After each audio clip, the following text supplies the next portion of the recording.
Com a proteção de Deus, declaro aberta a presente sessão ordinária do Tribunal Regional Eleitoral. Cumprimento meus colegas, o digno Procurador Regional Eleitoral, doutor Pedro, o senhor advogado e o colega também, doutor Luiz Bertolúcio, que será o novo integrante desta corte, e servidores da casa. Eu indago aos eminentes pares se há alguma observação ou apontamento a ser feito em relação à ata da sessão plenária 8.550. Se não houver, proclamo aprovada.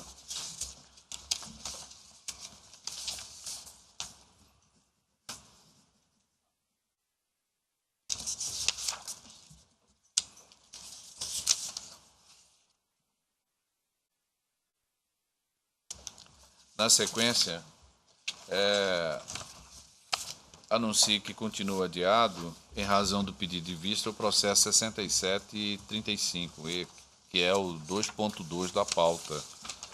É um recurso eleitoral, prestação de contas de candidato cargo vereador de Cuiabá. Esse processo encontra-se com vista com o colega Dr. Marcos Faleiro da Silva, que está ausente justificadamente. Em mesa para julgamento como pedido de preferência e sustentação oral, formulado pelo advogado Rodrigo, é o 2.5, que é da relatoria do desembargador Pedro Sakamoto. É um recurso eleitoral, representação, captação ilícita de sufrágio de Barra do Garças, 47ª zona eleitoral. Tem como recorrente o Jaime Rodrigues Neto, e a parte recorrida é o Ministério Público Eleitoral. Com a palavra, o digno colega.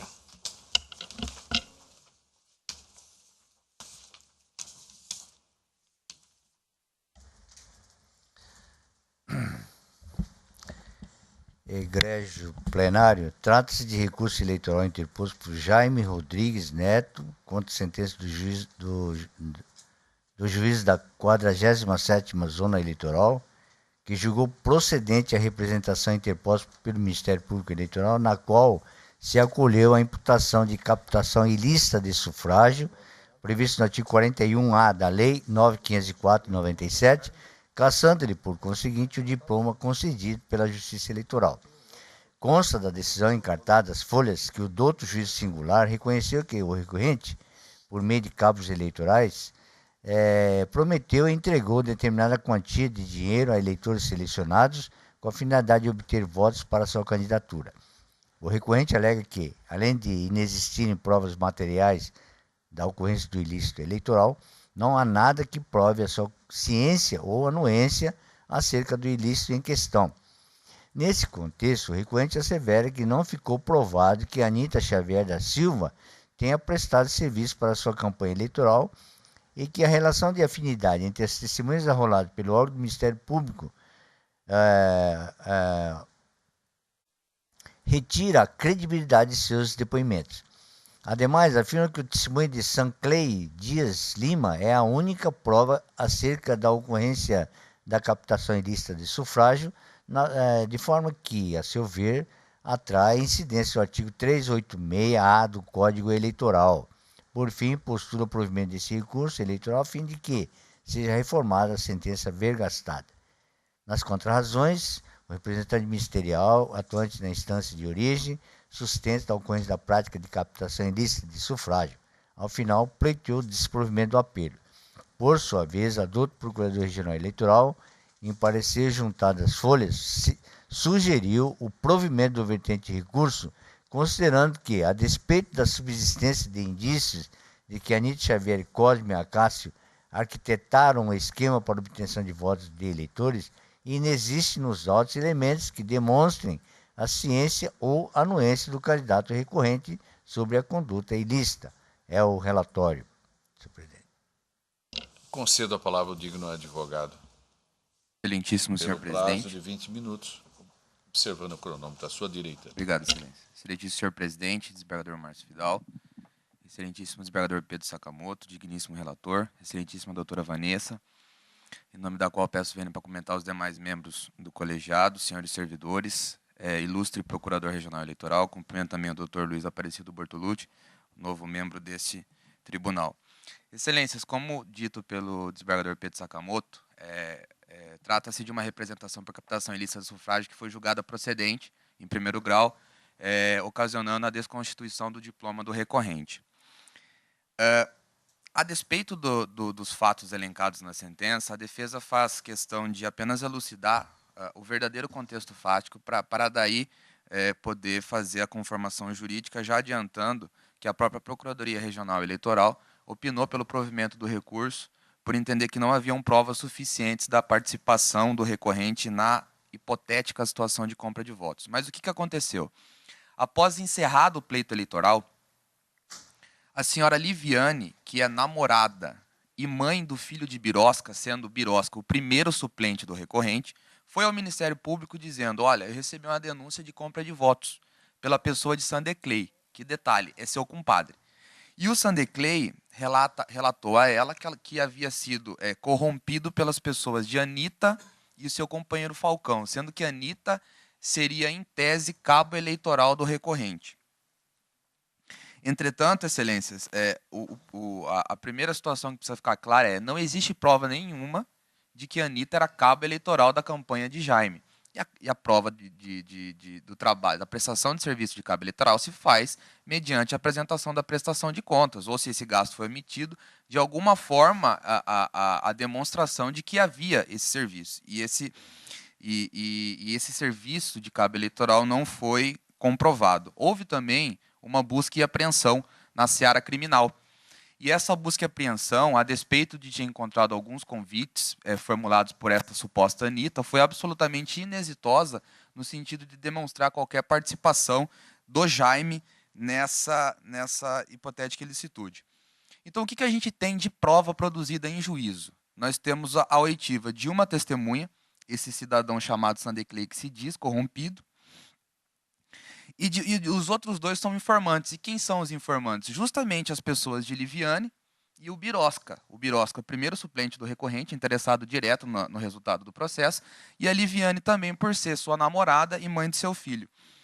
Então, excelências, já passando para a questão jurídica, em primeiro lugar, e aí nesse sentido a defesa conta com o aval da Procuradoria Regional Eleitoral, a jurisprudência clássica do Tribunal Superior Eleitoral e também dessa corte é no sentido de que, em captação ilícita de sufrágio praticada por interposta pessoa, é imprescindível a comprovação da ciência ou ao menos da anuência do candidato. E no caso, a Procuradoria entendeu que realmente não havia. Tanto é assim que ela destaca um depoimento do cidadão, o Sandeclay, que se diz corrompido, quando o promotor da comarca de origem indaga ele a respeito dos fatos, ele diz: olha, eu vou cortar aqui as questões, mas aonde a Procuradoria grifa: eu nunca tive contato com o Jaime, eu não o conheço, entendeu? Só com a Anitta Xavier. E essa Anitta não foi ouvida nos autos. Nem ela, nem o cidadão de nome Cosme e de apelido Falcão, que seria o seu marido, e que teria prometido esses R$200 em troca da participação no comício e no voto no candidato Jaime. E a esse respeito, excelências, inclusive, existe um áudio às folhas 17 dos autos que torna ainda mais dúbia a alegação das testemunhas. E por quê? Porque em sede extrajudicial, a Liviane grava o Sandeclay. E ele fala: olha, realmente me prometeram esse dinheiro, mas eu não recebi. E ela fica fustigando o Sandeclay: olha, mas na justiça você tem que dizer que recebeu. Tanto é assim que Sandeclay, nos autos, ele diz: olha, foi me prometido e depois eu recebi isso daí da pessoa de Cosme. Que seria esse Falcão, que também não foi ouvido em juízo. E outro fato que causa espécie, excelências, é o fato de que o Sandeclay diz que havia gravado toda essa negociata. Só que depois, milagrosamente, o celular dele sofreu algum tipo de pane, sei lá, e os vídeos foram deletados.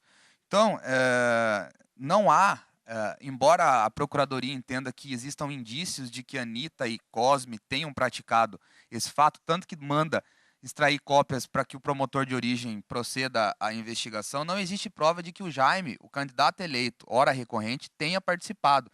A própria Procuradoria fala, não tem prova documental e nem testemunhal com relação a isso.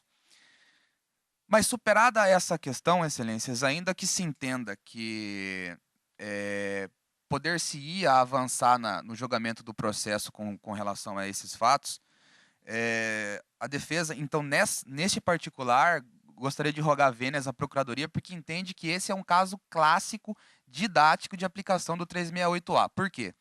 Porque nós temos 3 pessoas ouvidas em juízo. O Sandeclay, que é testemunha, foi compromissado e diz, olha, a figura de Cosme me entregou o dinheiro e quem me prometeu foi a Anitta, que me chamou para a reunião, certo? Ela é uma testemunha. As outras 2 quem são? As já ditas Liviane e Birosca, o casal diretamente interessado. Só que eles foram ouvidos na qualidade de informantes. E eles não são testemunha direta dos fatos. Eles chegam em juízo e falam o seguinte, olha, eu fiquei sabendo disso por Sandeclay. Então, no final das contas, a única pessoa que soube de todos esses fatos e que testemunha é a pessoa de Sandeclay.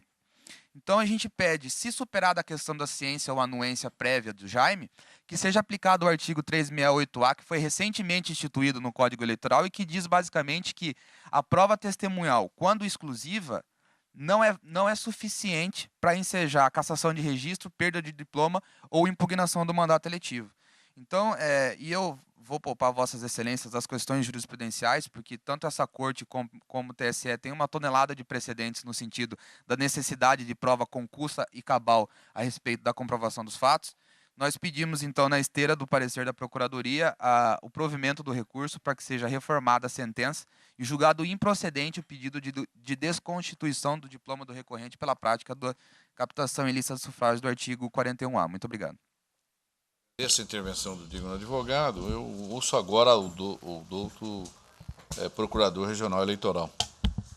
Obrigado, senhor presidente. Cumprimento a todos os ilustres magistrados desta corte, em especial ao doutor Luiz, o novo membro que logo acederá à composição deste plenário. Cumprimento o doutor Cirineu pelo uso da palavra enfim, sobre o caso sob julgamento, o Ministério Público Eleitoral reitera seu parecer, né, basicamente na linha do que já foi muito bem explorado pelo doutor Cirineu, em síntese, por justamente compreender que o conjunto probatório deste feito não transmite a segurança e a certeza necessária da participação direta ou indireta do candidato ora recorrente na prática de conduta de captação ilícita de sufrágio que lhe for imputada, de maneira que se inviabiliza um juízo condenatório. Por esses motivos, né, eu reitero o parecer pelo provimento do recurso, de maneira a reformar a sentença de piso para que a ação seja julgada improcedente. É o parecer, senhor. Com isto, a palavra do relator para o voto. Obrigado, senhor presidente. Inicialmente faço uma pequena retificação no relatório, onde consta o artigo 386, na realidade é 368, houve uma inversão do número. Então, peço desculpa por esse lapso e passo, então, ao mérito. Eminentes pares, destaca-se novamente que a questão abordada neste recurso eleitoral diz respeito à prática de captação ilícita de sufrágio tipificada no artigo 41A da Lei 9.504/97, imputada a Jaime Rodrigues Neto, ora recorrente e vereador eleito no município de Barra do Garças nas eleições municipais de 2016, contra a representação eleitoral movida pelo Ministério Público Eleitoral. O ilícito eleitoral em exame constitui um suposto esquema de corrupção eleitoral planejado pelos cabos eleitorais Anitta Xavier da Silva e Cosme Acácio Gomes, conhecido como Falcão, que resultou no pagamento da quantia de R$200 ao eleitor Sandeclay Dias Lima, com a finalidade de obter seu voto para a candidatura do recorrente. Consta da petição inicial da representação que os cabos eleitorais supramencionados, por ocasião da campanha para o referido pleito, selecionavam eleitores para comparecerem em comício eleitoral do recorrente e, após constatarem a presença deles na referida reunião pública, entregava-lhes determinada quantia em dinheiro, tal como prometido. Extrai-se ainda da peça inaugural que os eleitores escolhidos recebiam convites nominais e rubricados por Anita Xavier, cuja assinatura era a, aspas, autorização para a participação do comício político em alusão e também a confirmação da participação no conluio. Concluída a instrução processual, o juiz da 47ª Zona Eleitoral julgou procedente a representação deduzida pelo Ministério Público Eleitoral, cassando em vista disso o diploma do recorrente Jaime Rodrigues Neto.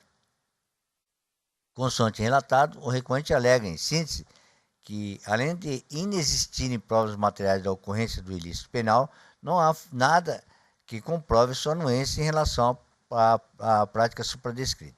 Por força dos precedentes do Tribunal Superior Eleitoral, bem como de lições doutrinárias que discorrem sobre o tema em exame, para que haja o reconhecimento da captação ilícita de sufrágio, exige-se provas seguras que indiquem todos os elementos previstos naquela norma, ou seja, doar, oferecer, prometer ou entregar alguma benesse com a finalidade de obter o voto do eleitor individualizado e a participação ou a anuência do candidato, de modo que a ausência de qualquer deles deve, obrigatoriamente, levar à improcedência do pedido.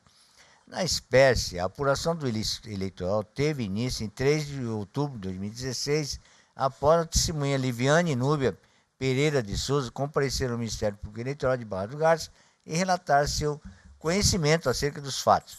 A denúncia resultou inicialmente na instrução do procedimento investigatório criminal 1/2016, conduzido pelo representante ministerial atuante na instância de origem.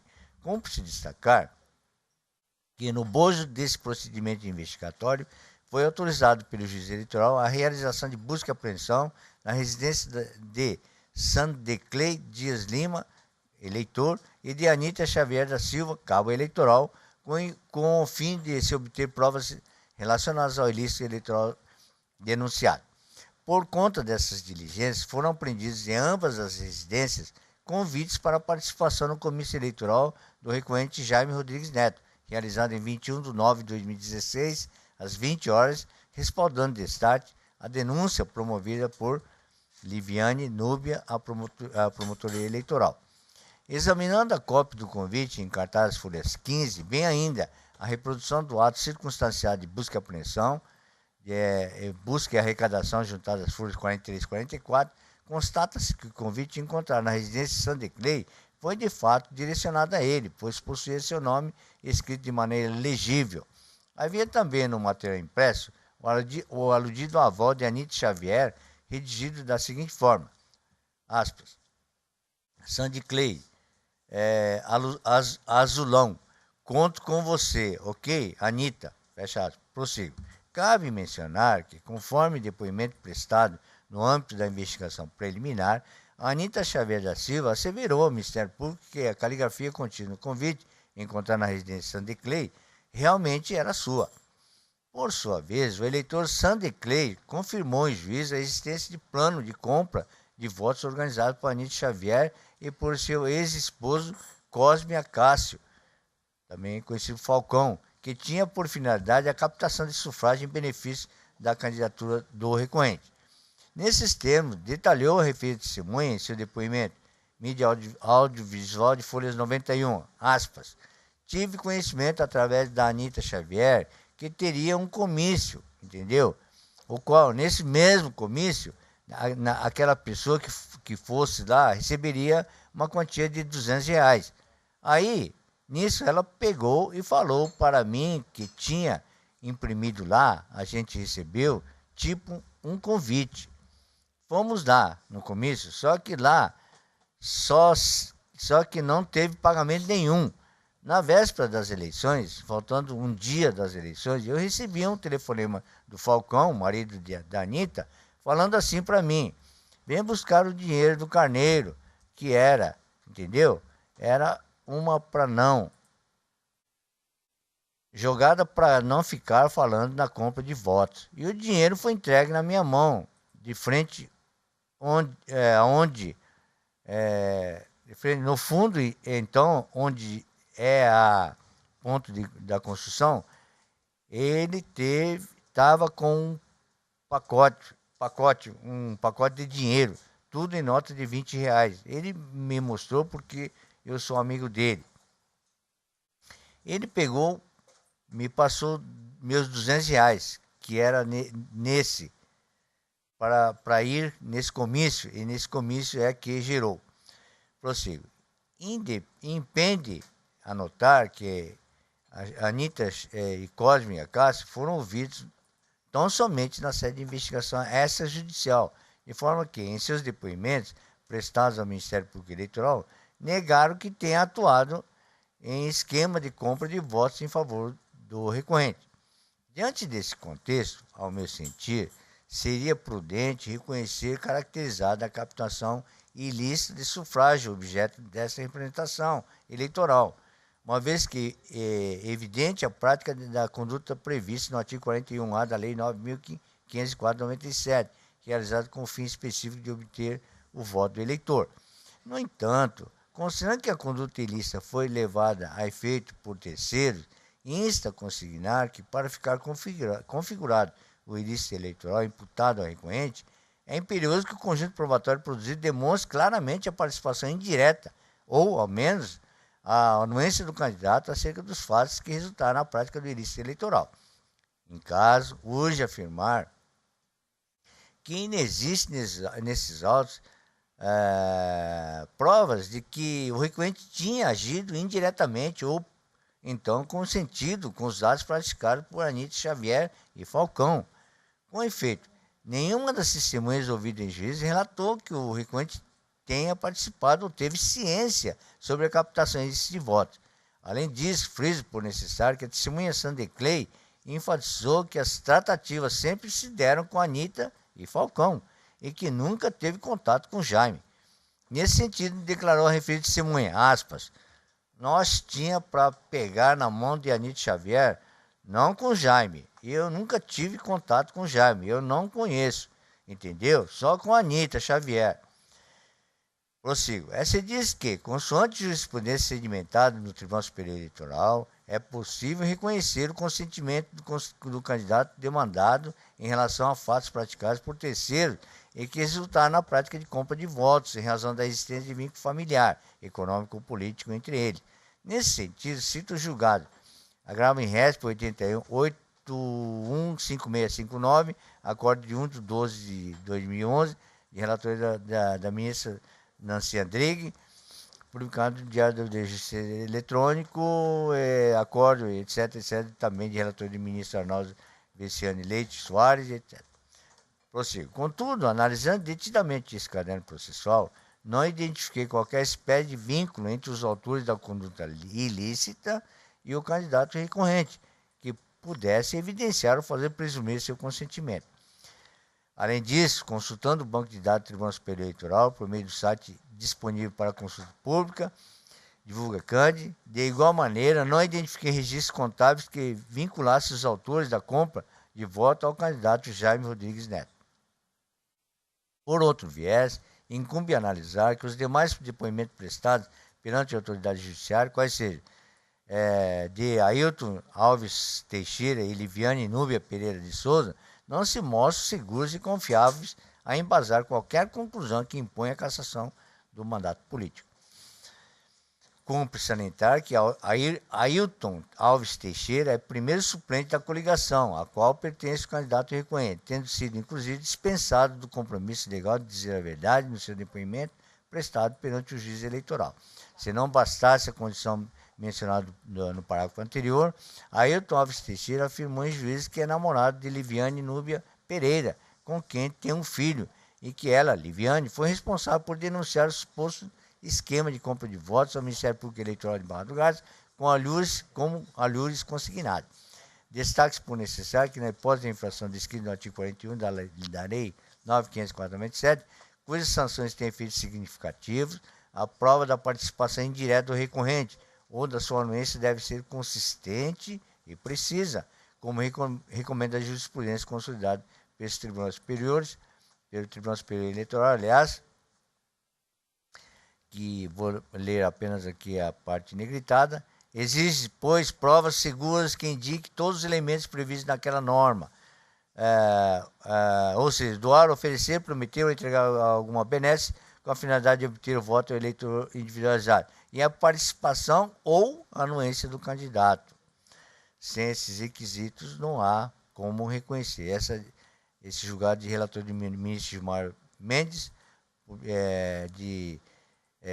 no agravo regimental 186-684, de 16/11/2016, publicado no Diário da Justiça Eletrônico, tom 24, data de 2/2/2017. E também um outro julgado aqui que eu trago de relatoria do ministro Antônio Herman de Vasconcelos Benjamin, agravo regimental no recurso ordinário 318-392, acordo 18/10/2016. E um outro também, nesse mesmo sentido, do ministro Henrique Neves da Silva, e prossigo. Assim, considerando que o conjunto probatório delineado nesses autos, a despeito de revelar fortes evidências da prática de compra de votos por terceiros, não apresentou qualquer elemento de convicção capaz de identificar, com a necessária certeza, a anuência do candidato recorrente ou a sua participação indireta no tocante ao ilícito eleitoral praticado por terceiros. A sua absolvição acerca da ilicitude que lhe foi atribuída é medida que se impõe. Em tempo, deixa aqui consignado que reputo irrelevante o enfrentamento da questão relativa à necessidade de formação do litisconsórcio necessário em face da natureza da relação jurídica aqui examinada, candidatos e terceiros que praticaram o ato. Primeiro porque a regularização do polo passivo dessa demanda eleitoral tem como prazo final a data da diplomação, para o terceiro do artigo 41A da Lei 9.504/97, o que inviabiliza a inclusão de terceiros como réus da presente demanda, ou seja, operou-se a decadência do direito da ação nesse particular. Depois, porque o resultado dessa demanda, como se denota, não implica qualquer prejuízo aos terceiros que não integraram a demanda. Finalmente, porque a conclusão deste julgamento seguramente prioriza a solução integral do mérito dessa representação eleitoral, ajustando-se prontamente com o princípio estabelecido no artigo 6º do Código de Processo Civil. Feitas essas considerações, e assim, não havendo prova cabal da participação da anuência de Jaime Rodrigues Neto quanto ao ilícito eleitoral que lhe é imputado, em consonância com o parecer do Procurador-Geral Eleitoral, dou provimento ao vertente de recurso eleitoral para reformar a sentença combatida, afastando as sanções decretadas na instância singular. É como voto, presidente. Doutor Mário. Acompanha, relator. Doutor Rabaneda.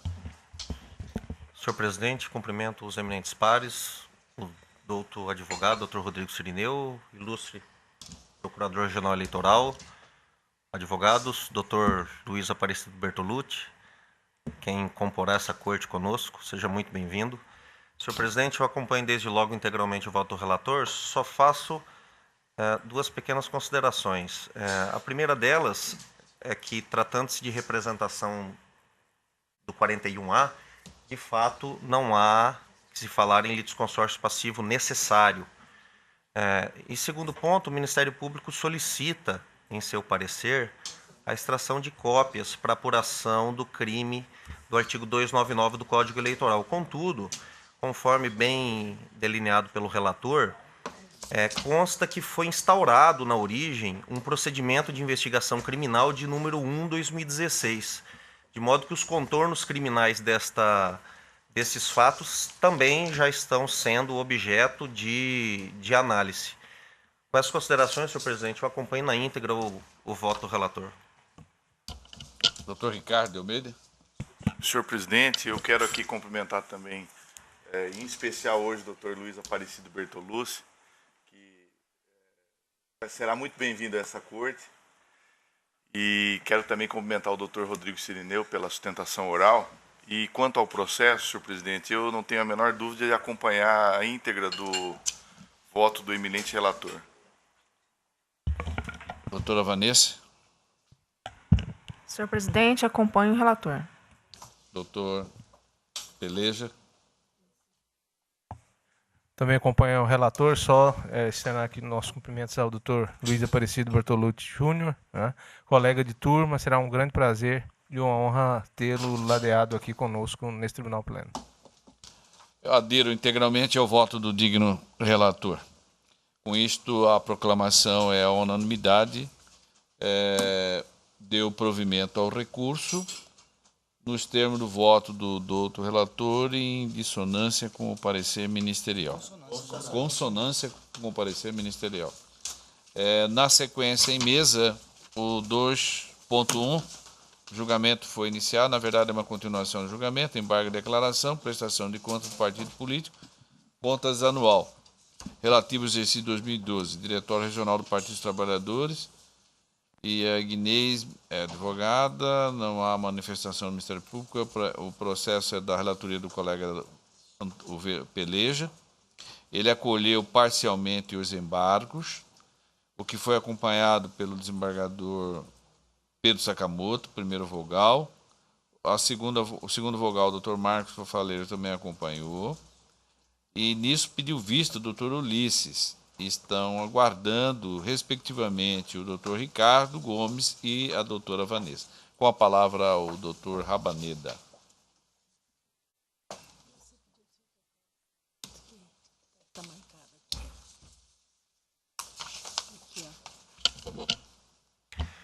Senhor presidente, estou observando que o voto vista ainda não foi inserido no pleno, mas eu já contatei a assessoria. Se Vossa Excelência pudesse apregoar o processo seguinte, depois retornemos a este para que não haja maiores delongas, eu agradeceria. Acolhida a pretensão do colega, então com isto eu suspendo provisoriamente o julgamento anunciado e chamo na sequência o 2.3, também embargo de declaração, embargante Ivanete Ribeira Ferreira, e assistente de Nilson Roberto Sodré de Oliveira, da relatoria do colega Dr. Veloso Peleja, que está com a palavra. O presidente, trata-se de embargo de declaração, de decisão de embargos de declaração anteriormente manejados em fase de recurso eleitoral, improvido, opostos por Ivanete Ribeiro Ferreira, em face do acórdão 26346, exerado por essa Corte na sessão plenária de 20 de nove de 2017, e sob a relatoria do Dr. Rodrigo Roberto Curvo, por unanimidade, rejeitou os embargos de declaração. O aludido acórdão está emendado, vou fazer uma leitura para localização, embargos declaratórios, recurso eleitoral, eleições 2016, requerimento de registro de candidatura, vereador, filiação partidária, comprovação por documentos produzidos unilateralmente, indeferimento, alegada omissão, juntada de documento que seria idêntico ao apresentado em outro processo. Esta Corte teria reconhecido se tratar de documento idôneo para a comprovação da filiação partidária. Inovação em sede recursal, diversidade de documentos juntados em relação ao documento apontado como paradigma. Inocorrência de omissão, alegação de erro material, não indicação em que consistiria o aludido erro. Não apreciação, aclaratórios rejeitados. Ao recurso eleitoral interposto da sentença monocrática, negou os provimentos sobre o argumento de que o espelho resultado da consulta de registro de filiação, tipo de registro interno e o detalhe do registro de filiação extraído do FiliWeb, módulo interno, são documentos produzidos unilateralmente, não tendo aptidão para comprovar o preenchimento da condição de elegibilidade relativa à filiação partidária. Dessa decisão interpôs-se um primeiro embargo de declaração, no qual alega-se a omissão e erro material que devem ser corrigidos. Argumenta a admissão da juntada de documentos novos, enquanto o processo tramitar na instância ordinária. Por isso, requer a juntada de extratos emitidos pelo chefe de cartório da 10ª Zona Eleitoral, os quais atestam que a pretensa candidata é filiada ao Partido Social Democrático desde 1º de abril de 2016, o que saneia a ausência de comprovação de filiação partidária em razão do indeferimento do registro de candidatura. A partir daí, faz um cotejo com base nos documentos juntados entre o seu caso e o caso Marildes, que são idênticos, mas a segunda obteve comprovação da filiação partidária. A suma da decisão que rejeitou os embargos é que a embargante sustenta nova tese recursal, que é vedado. Além disso, o documento juntado não foi emitido pelo chefe do cartório, mas pelo sistema ELO, e trata-se de impressão de tela do sistema que é acessado pelo chefe do cartório da 10ª Zona Eleitoral. Tece a dicotomia entre os documentos, o primeiro, do processo mencionado, 7882, como paradigma da admissibilidade da juntada de comprovação da filiação partidária. É um registro oficial. Demonstra que a filiação foi submetida à Justiça Eleitoral. Enquanto o caso dos autos trata-se de um registro interno, confecção se deu no âmbito partidário, emitido e alterado por seu próprio dirigente. Além disso, não há omissão ou mesmo erro material. Nos presentes embargos, opostos com finalidade de pré-questionamento, segundo se alega, a embargante afirma que houve erro material no acórdão dos embargos de declaração 26346, em relação aos documentos por ela juntados. Nesse sentido, invoca as súmulas 98 e 2011 do STJ e 356 do STF. A base meritória dos embargos é que o documento oriundo do processo 7882, caso Marildes, e o referente a estes autos são exatamente os mesmos, pois o fato de não constar naqueles a coluna tipo registro não pode tirar a idoneidade do documento da embargante, porque qualquer pessoa a olho nu pode verificar que foi suprida essa coluna. Assim, resta evidente o erro material no trecho do acórdão, que afirma que se trata de documentos diferentes, devendo talvez ser corrigido. Requer que haja pronunciamento expresso acerca dos documentos de folha 115 e 116, sanando-se esse erro material para que seja declarada similitude entre esses documentos, inclusive para fins de pré-questionamento. Pugna pelo acolhimento dos embargos, a Procuradoria Regional Eleitoral absteve-se da manifestação.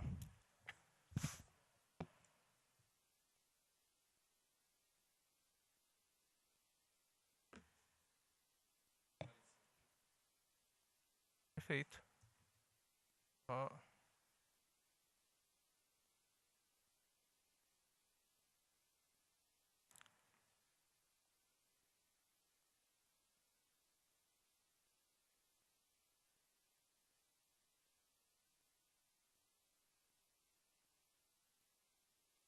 Só um minutinho, presidente.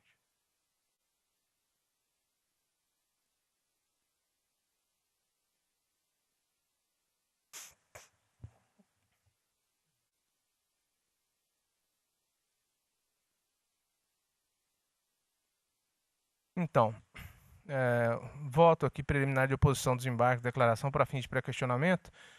Preliminarmente, deficiente da manifestação dos assistentes do embargante, porque eventual acolhimento dos embargos não vai ocasionar a modificação da decisão embargada. Quanto à tempestividade, os declaratórios são tempestivos, porque opostos no tríduo legal, conforme atesta a publicação e documento. Contudo, no que se refere ao argumento referente aos embargos para fins de pré-questionamento, o artigo 1025 do Código de Processo Civil extirpou tal possibilidade ao adotar a tese do pré-questionamento ficto, ao mencionar que consideram-se incluídos no acórdão os elementos que o embargante suscitou para fins de pré-questionamento, ainda que os embargos de declaração sejam inadmitidos ou rejeitados, caso o Tribunal Superior considere inexistentes erro, omissão, contradição ou obscuridade. Assim, a oposição dos embargos é um quanto satis para suprir o pré-questionamento, pouco importante se suprido ou não a omissão. Reside nisso a tese do pré-questionamento ficto. Por isso, a súmula 211 do STJ, bem como as demais que trilham no mesmo sentido, por estarem em confronto com a nova ordem processual civil, estão superadas. O presente recurso de embargo de declaração foi oposto em fase de acórdão que julgou outro embargo de declaração. Neste segundo, há o argumento da tese do pré-questionamento. Contudo, já houve a abordagem da matéria suscitada nos primeiros embargos, inclusive para fins de pré-questionamento. Então, a questão se adequa ao 1025 do Código de Processo Civil, por isso não conheço presentes embargos, senhor presidente. Não conheço. Não conheço os presentes embargos. Todos estão de acordo com o colega, encaminhamento? Ele está não conhecendo, ele está abrindo um terceiro viés. Você acolhe ou rejeita, ele está não conhecendo porque não preenche o pressuposto do recurso. Por não, doutor Ricardo.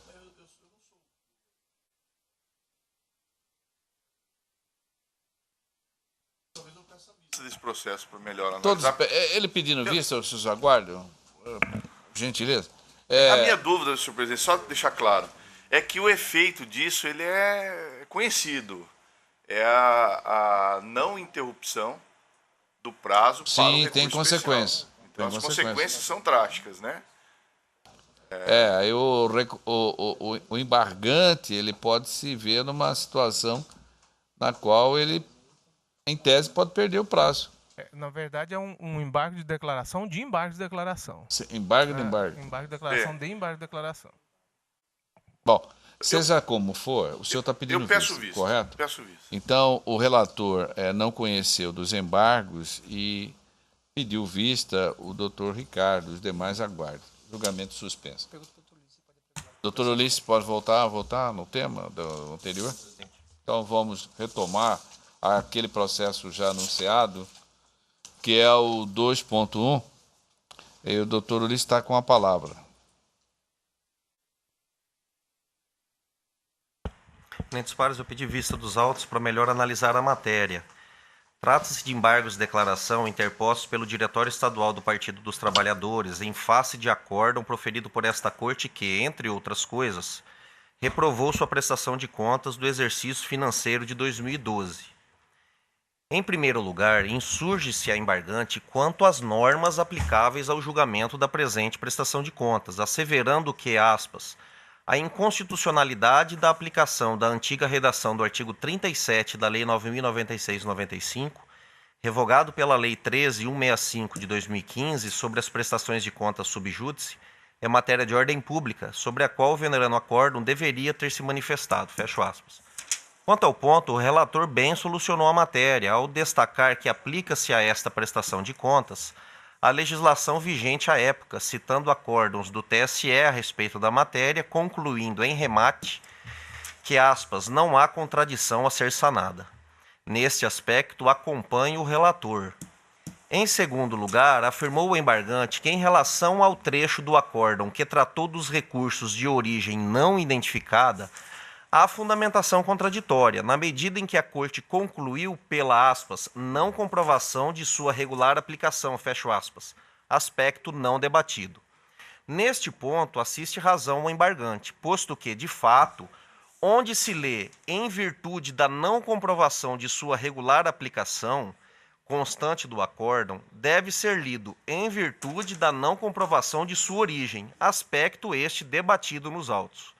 Neste ponto, também acompanha o relator. Em terceiro lugar, afirma o embargante que, apesar do acórdão ter reconhecido haver valores recebidos pela agremiação de origem não identificada, em verdade, estes foram repassados pelo Diretório Nacional do Partido, portanto, de origem identificada. Assevera ainda que, em relação à determinação constante do acórdão de devolução desses valores de origem não identificada, tal penalidade não encontra amparo na resolução de regência. Neste aspecto, eu peço vênia ao relator para divergir. Isto porque o que pretende o embargante neste ponto é rediscutir a matéria já julgada por esse tribunal, não tendo havido na deliberação colegiada qualquer omissão ou contradição. O acórdão embargado considerou, sim, o fato de que os recursos recebidos pela agremiação e tidos por irregulares foram repassados ao Diretório Estadual pelo Diretório Nacional. Contudo, a ratio decidente da conclusão sufragada pelo colegiado está no fato de não ter sido comprovado o doador originário, primitivo, ou seja, aquele ou aqueles que repassaram os valores ao Diretório Nacional. A propósito, veja trecho do acórdão. E aqui estou citando o trecho do acórdão para demonstrar que o colegiado, sim, considerou o fato dos recursos terem sido recebidos pelo Diretório Estadual, né, do Diretório Nacional. Destarte, bem ou mal, certo ou errado, a Corte deliberou a respeito do tema, sendo que eventual desacerto em suas conclusões deve ser desafiado por recurso próprio e cabível dirigido à Corte Superior. O que não me parece adequado, com a devida vênia, é promover nova análise da origem dos valores recebidos pela grei partidária, já que, em relação a eles, houve análise exaustiva no acórdão embargado. Ainda que assim não fosse, a alegação do embargante esbarra em consolidada jurisprudência do TSE, seja no sentido da necessidade de se comprovar o doador originário ou ainda na obrigatoriedade de devolução dos valores de origem não identificada. E aqui, senhor presidente, estou citando inicialmente um precedente do TSE na prestação de contas 27438, julgado em agosto de 2017, onde na premissa menor consta, aspas, esta Corte Eleitoral já assentou a necessidade de identificar o doador originário. E foi o que esta Corte fez. Continuo. Quanto à compreensão de que a devolução desses valores, que foi determinada no acórdão, não se trata de sanção, mas mera restituição da situação ao status quo, cito o seguinte julgado do TSE. E aqui estou citando o recurso especial eleitoral número 191.465, julgado em junho de 2016, relatoria do ministro Henrique Neves, onde consta na premissa menor. Aspas, a determinação de recolhimento ao fundo partidário de recursos provenientes de fontes vedadas ou de origem não identificada, na forma do artigo 28 da Resolução TSE 21841, é mera decorrência da proibição da utilização de tais recursos. Se a agremiação não pode recebê-los, por certo, tais recursos, uma vez recebidos, não podem permanecer no patrimônio do partido político, fecha aspas. Portanto, não existindo a omissão apontada e, mesmo que assim não fosse, tendo o acordo embargado se assentado em jurisprudência predominante do TSE, não vejo razão para acolher os embargos de declaração neste ponto. Em quarto lugar, afirma o embargante que houve punição em duplicidade no acórdão embargado, já que, aspas, em um primeiro momento, o julgador fixa em 4 meses o tempo de suspensão das cotas do fundo partidário, e, na sequência, suspende esses mesmos recursos indefinidamente, condicionado o retorno ao acatamento dos esclarecimentos pelo tribunal. Fecho aspas. O douto relator, no ponto, concluiu pelo acolhimento dos embargos, utilizando os seguintes argumentos na conclusão do seu voto. E aqui vou destacar o voto do relator por pertinente. Diz Sua Excelência, aspas, destarte, com base no princípio da razoabilidade, determina que a suspensão das cotas do fundo partidário decorrente da determinação proferida quando da análise dos recursos de origem não identificada, tem o mesmo prazo de 6 meses decorrente da desaprovação das contas, de forma cumulativa, porque oriundas de fatos diversos, motivo que me leva a conferir efeitos infringentes aos embargos de declaração também neste ponto. Fecho aspas e continuo. Aqui, mais uma vez rogando vênia ao relator, entendo não ser caso de acolhimento dos embargos, pois inexiste omissão, contradição ou obscuridade no ponto atacado. Veja que as sanções impostas no acórdão embargado não se deram em duplicidade, pois a suspensão de recebimento das cotas do fundo partidário até que o partido preste esclarecimentos e estes sejam aceitos pela Justiça Eleitoral, decorreu da existência na prestação de contas de recursos de origem não identificada, nos termos do artigo 28.1 da Resolução TSE 21841 de 2004, bem como artigo 36.1 da Lei 9.096 de 95. Já a suspensão de recebimento das cotas do fundo partidário por 6 meses decorreu de outras irregularidades encontradas na prestação de contas, nos termos do artigo 37, parágrafo 3º da Lei dos Partidos Políticos, com redação vigente à época. Ou seja, são 2 sanções aplicadas tendo como fatos geradores irregularidades distintas e autônomas. Quanto a isso, registre-se que o próprio relator reconheceu em seu voto que, no caso concreto, seria possível a aplicação das sanções, aspas, de forma cumulativa, porque oriundas de fatos diversos, fecho aspas. O acórdão, pois, neste ponto, não há que ser aclarado. Já no que concerne à limitação sugerida no voto do douto relator, no sentido de manter em 6 meses a suspensão das cotas do fundo partidário para ambas as irregularidades, de igual modo eu divirjo. O tribunal apreciou a prestação de contas e aplicou as sanções que lhe pareceu adequada, inexistindo, quanto a elas, qualquer ponto omisso, obscuro ou contraditório. Eu registro por oportuno que decorre da Lei 9.096 de 95 a suspensão das cotas do fundo partidário até que o partido preste esclarecimentos e estes sejam aceitos pela Justiça Eleitoral, quando ocorrer utilização de recursos de origem não identificada. E aqui, senhor presidente, eminentes pares, estou citando o artigo 36, inciso 1, para demonstrar que quando o colegiado aplicou essa sanção, ele nada mais fez do que aplicar esse dispositivo da lei dos partidos políticos. E digo, destarte, limitar o tempo da suspensão prevista no inciso 1 do artigo 36 da Lei 9.096 de 95 a 6 meses, em substituição à determinação posta no acordo embargado de que esta ocorra até que a Justiça Eleitoral aceite os esclarecimentos do partido, seria, por via transversa, declarar a inconstitucionalidade da norma ou, quando menos, emprestar-lhe interpretação conforme, o que somente poderia ocorrer através do instalado controle de constitucionalidade. Ademais, inexistindo omissão ou contradição a ser sanada no ponto, sequer vejo espaço para este debate, razão pela qual também aqui, com as devidas vênias do sempre muito bem elaborado voto do doutor relator, eu estou desacolhendo os embargos. Em quinto e último lugar, relativamente ao apontado erro material na ementa do julgado embargado, eu entendo que a razão assiste ao embargante. Isto porque, apesar do colegiado ter fixado a sanção de suspensão das cotas do fundo partidário em 6 meses, na ementa constou 4 meses, o que pode ser corrigido por esta via. Neste ponto, eu adiro ao voto do relator. Com essas considerações, senhor presidente, eu conheço dos embargos e eu acolho parcialmente, em menor extensão do que feito pelo voto do relator, sem efeitos modificativos, para os seguintes fins. A. No tópico 4 do acordo embargado, onde se lê aspas, em virtude da não comprovação de sua regular aplicação, fecho aspas, deve ser lido aspas, em virtude da não comprovação de sua origem. B. Corrigir erro material na ementa do acordo embargado, que passa a ter o seguinte teor. E estou repetindo a ementa do acordo exatamente como fez o relator. Aqui nossos votos estão coincidentes. É como voto, senhor presidente? Então, digno colega, que está abrindo uma divergência em parte, como havia 5 tópicos, né, dos embargos, declaração, o senhor está divergindo apenas em relação a alguns, não é isso? Dos 5... Estou acolhendo 2 sem efeitos modificativos. Acolhe 2 sem efeito modificativo. Só uma questão, presidente. Queria fazer um esclarecimento. Doutor Liz, a questão... porque aqui no acordo ficou o seguinte.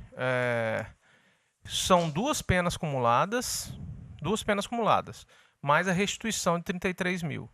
Em relação à restituição, o senhor falou o seguinte, que como era a origem identificada do Diretório Nacional e não do Diretório Local, o senhor entendia também que não deveria haver a restituição, seria isso?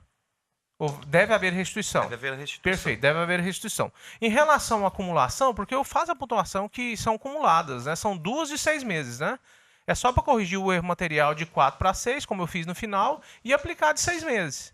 Então, do senhor ficou o seguinte, ficou 6 meses, mais a devolução dos 33 mil, que no meu entendimento, o 28, incisos 1 e 2 da Resolução 2004, como ela não mencionava isso, mas o senhor tem o argumento seguinte, como era do Diretório Nacional, mesmo sendo do Diretório Nacional, como era de origem não identificada, teria que haver devolução. E como eu falei que, como foi repassado ao diretório estadual, era o diretório estadual, então teria que haver. Né? Localizamos assim. Na verdade, eu não estou mudando o acórdão nesse ponto. O acórdão está permanecendo rígido conforme ele foi estabelecido. Porque, veja bem, se nós agora, no âmbito dos embargos, dissermos, olha, a origem está identificada quando, no julgamento do mérito da prestação de contas, este aspecto foi levado em consideração pela Corte, nós estaríamos, nos embargos, rejulgando esse ponto da prestação de contas. Se a Corte não tivesse se atentado para este ponto e ele fosse omisso naquele julgado do acordo embargado, nós poderíamos aqui falar, olha, a Corte, nesse ponto, o acordo ficou omisso e levando ele em consideração, há sim a possibilidade de se alterar o julgado. Mas não, lá no julgamento da prestação de contas, isso foi levado em consideração. De modo que, ainda que não concordemos com o resultado, ele foi levado em consideração e a Corte deliberou. Então, não havendo omissão, eu não estou mudando o acordo. E assim, a divergência senhora reside em quê, então? Porque, assim, em relação à suspensão, que eu coloquei aqui, no voto aqui, que era corrigindo o erro material, porque o pleno aumentou de 4 para 6 meses, e em relação à acumulação também, que são condutas diversas, então dá acumulação. Olha, veja bem, aqui, no primeiro ponto, tá? No primeiro ponto, Vossa Excelência rejeitou os embargos porque demonstrou que a legislação aplicável respeita o princípio tempus regit actum. Eu acompanhei Vossa Excelência. No segundo ponto, houve aqui um erro material quando o acórdão falou de comprovação de aplicação dos recursos. Isso não foi debatido. Vossa Excelência também aqui, né, demonstrou que houve sim um erro meramente material. No terceiro ponto, o que Vossa Excelência fez no seu voto? Deu efeitos infringentes aos embargos para, primeiro, determinar a não devolução dos valores, dos 33 mil. Vossa Excelência concluiu dessa forma. Entendeu que não seria aplicável a devolução porque não tinha previsão na resolução. Tá? Nesse ponto, eu estou divergindo, entendendo que não há omissão, o acordo deve permanecer como está. Só uma partezinha, mas nesse aspecto, no final das contas, a situação vai ficar a mesma. Em relação eu não estou dando efeito infringente, eu estou rejeitando os embargos nesse ponto. Está ficando o acordo como ele foi. O acordo embargado está permanecendo rígido nesse ponto. Tá, então você divergiu, mas no final das contas... Vai ter que restituir, tá, pelo meu voto. Vai ter que restituir. Em quarto lugar, Vossa Excelência, quando o embargante tratou aqui da aplicação das sanções em duplicidade, o que Vossa Excelência fez? Falou, olha, realmente pode. Na verdade, Vossa Excelência disse que pode ser sanções cumulativas, porque são dois fatos geradores distintos. No entanto, o que Vossa Excelência fez? Também deu efeitos infringentes, para dizer assim, ao invés de ser uma sanção de 6 meses e a outra, até que o partido esclareça e seja aceito, Vossa Excelência deu efeito infringentes para dizer uma de 6 meses e a outra também de 6 meses. E eu não estou acolhendo nesse ponto, estou mantendo o acordo também como ele estava na sua redação primitiva. Então a única coisa que eu estou fazendo é corrigindo 2 erros materiais no acordo. A questão da sine die, né? Isso. Porque a pena vai ficar suspenso o repasse até que haja a regularização da situação. Inclusive... Porque eu localizei em 6 meses. Não, eu estou falando isso só para assim... Pessoal, assim, inclusive, se colocar 6 meses para o partido nesse ponto, para ele pode ser prejudicial. Porque, veja bem, se ele demorar um dia para prestar as contas e as contas forem aceitas, ele já está liberado. Mas o argumento foi o seguinte, já tem quantos meses isso aí? Quantos meses que ele já não conseguiu regularizar? Pois é, mas assim, essa questão, o argumento foi que ele deveria, é mais grave a imposição da sanção sem tempo algum do que... Mas isso está na lei. Não, tudo bem. Entendeu? E a Corte deliberou sobre isso. De modo que a Corte, julgando a prestação de contas, aquela enfrentou e apurou. Da razoabilidade, às vezes se utiliza às vezes de uma forma crítica, às vezes até eu cometo esses pequenos equívocos, né? Assim, que eu achei assim, que o senso de justiça. Agora, se for pela ordem de interpretação conforme e tal, aí já seria outra seara, né? Realmente. Nós estamos construindo, né? Sim. O colegiado é bonito por causa disso. Você constrói, sai daqui com certeza um conjunto de ideias que formam o acordo. Né? É óbvio. O doutor Ricardo, por favor.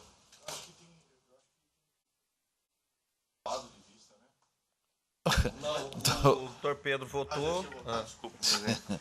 Eu vou pedir vênia ao eminente relator, mas eu vou acompanhar a divergência, porque, sobretudo nesse aspecto da aplicação da penalidade, eu compreendi que o voto do doutor Ulisses deixa bem claro que é o seguinte: o partido ele pode cumprir antes dos 6 meses o prazo. E, portanto, se ele cumprir antes, ele não precisa ficar naquele aspecto sujeito à penalidade de um tempo determinado. Enquanto que em relação a outra penalidade, essa ele está sujeito à penalidade de 6 meses de suspensão dos recursos do fundo partidário. Então seria um tempo mínimo de suspensão de 6 meses. Na prática ocorreria isso, né? E de modo que eu vou pedir vênia ao relator e acompanhar a divergência, senhor presidente. Doutora Vanessa. Eu peço vênia ao relator para acompanhar a divergência nesses pontos em que foi destacado pelo doutor Ulisses, por entender que, em sendo de modo diverso, rediscutiria um julgado, né, que esteja certo ou não, já foi proferido um mérito e essa corte já chegou a um entendimento sobre essas questões. Então, nesses pontos, eu estou de acordo com a divergência inaugurada pelo doutor Ulisses. Veja só, a divergência é em parte, né? Porque há um consenso sobre acolher parcialmente os embargos. O relator foi aqui, foi mais além. O doutor Ulisses está puxando menor extensão. Então, na menor extensão, há unanimidade. Você entendeu? Há unanimidade. O que não há é na extensão. Então, vai prevalecer o voto da divergência, que foi... Pois não, desembargador. A não ser que o senhor... refluir, né? É diferente. Eu quero refluir o meu voto, porque realmente eu estava entendendo que houve sim o repasse pelo Diretório Nacional de origem identificada, né? Daí porque não havia razão de dizer que era de origem não identificada.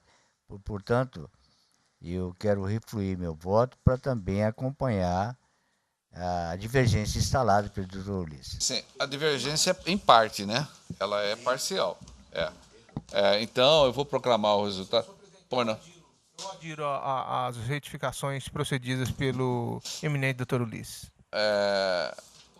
Não, de qualquer forma, há unanimidade, né?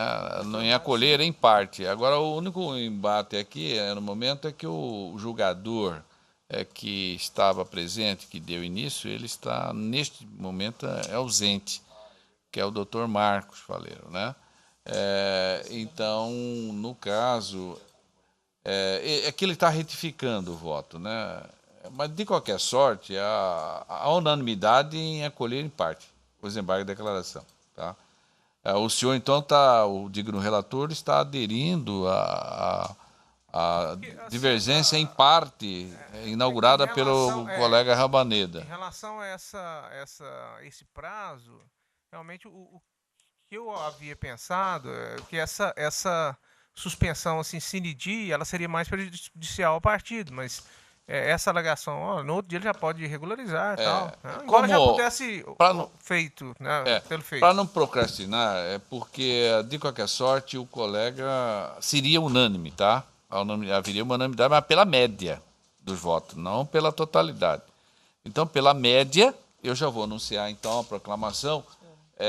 O tribunal, por unanimidade, acolheu em parte os embargos de declaração nos termos do voto do doutor Rabaneda, que foi aderido pelo relator, tá? Foi aderido pelo relator. Então, o senhor, quando elaborar o acordo, terá que fazê-lo nos termos do voto, a substância do voto do doutor Rabaneda, tá? Porque, de qualquer forma, foi pela média. Ele continua sendo o redator, né, do acordo, mas nos termos porque ele aderiu. Então, aí, nos termos, mas no fundamento do voto do doutor Rabaneda. É pela média, não na extensão como tinha sido concedido no início do julgamento. Na sequência, colegas, o 2.4 em mesa para julgamento.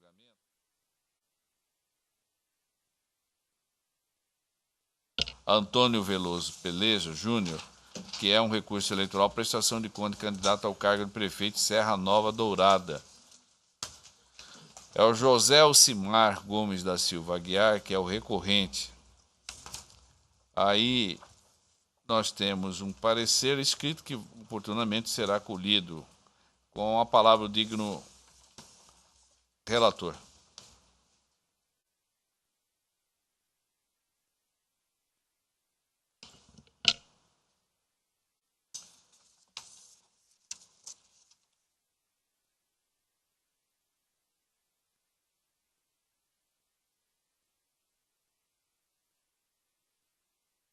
Senhor presidente, cuida-se de recurso eleitoral manejado por José Alcimar Gomes da Silva Júnior e Joelson Ferreira Dias, candidatos ao cargo de prefeito e vice-prefeito do município de Serra Nova Dourada, eleições de 2016, contra a decisão do juiz da 53ª Zona Eleitoral que desaprovou sua prestação de contas de campanha. A desaprovação ocorreu em virtude de recebimento de recurso de origem não identificado, no que concerne as doações, valor de R$ 4.350, R$ 5.000 e, respectivamente, R$ 5.000. A conduta feriu o artigo 18, parágrafo 1º da Resolução TSE 23463, que determina que as doações valor superior a R$ 1.064 sejam realizadas por meio de transferência bancária, em razão da extrapolação do limite de contratação de cabos eleitorais previsto no artigo 36, Resolução 23464/2015, TSE. Foi apresentada a prestação de contas final, emitiu-se parecer técnico conclusivo, opinando pela aprovação das contas com ressalva. Os candidatos apresentaram prestação de contas retificadora, outro parecer técnico conclusivo, ocasião em que foram detectadas falhas graves que levaram a analista a opinar pela desaprovação das contas. Apresentou-se nova prestação de contas retificadora. Em consequência, emitiu-se outro parecer técnico conclusivo, ocasião em que houve a constatação do saneamento de falhas anteriormente apontadas, razão que levou a analista a opinar pela aprovação das contas com ressalvas. Proferida a sentença pela desaprovação das contas, os recorrentes interpuseram embargo de declaração alegando a inconstitucionalidade do parágrafo 1º do artigo 18, Resolução 23463 TSE, e requerendo a aprovação das contas. Os embargos foram rejeitados pela decisão proferida às folhas 252 e 253. Em razões recursais, alega-se preliminarmente a inconstitucionalidade do artigo 18 já referido, negativa da prestação jurisdicional. No mérito, alegam a inexistência de irregularidade na prestação de contas, requerendo sua aprovação. O Ministério Público Eleitoral opina pelo desprovimento do recurso, a Procuradoria Regional Eleitoral pela rejeição das preliminares e, no mérito, pelo desprovimento do recurso para que seja mantida a sentença guerreada. É o relator, senhor presidente. Cedo a palavra ao digno advogado, doutor Lauro José da Mata. Bom dia a essa corte, Cronômetro, por favor. senhor presidente, senhores membros, senhor relator, senhora juíza Vanessa Curti.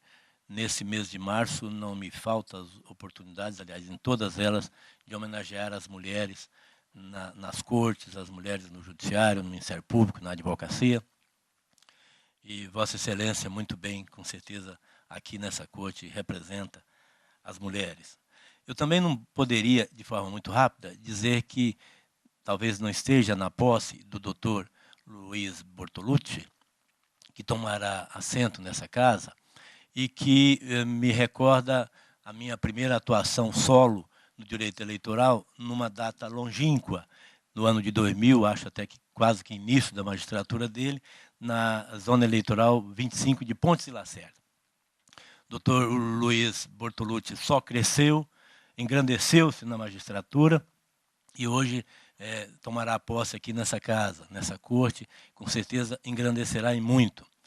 Há 18 anos atrás, eu conversava com meu colega Cirineu, ele fazia a 5ª série do 1º grau. Então, muitos anos se passaram, espero que tenha eu também aprendido muito nesses anos todos.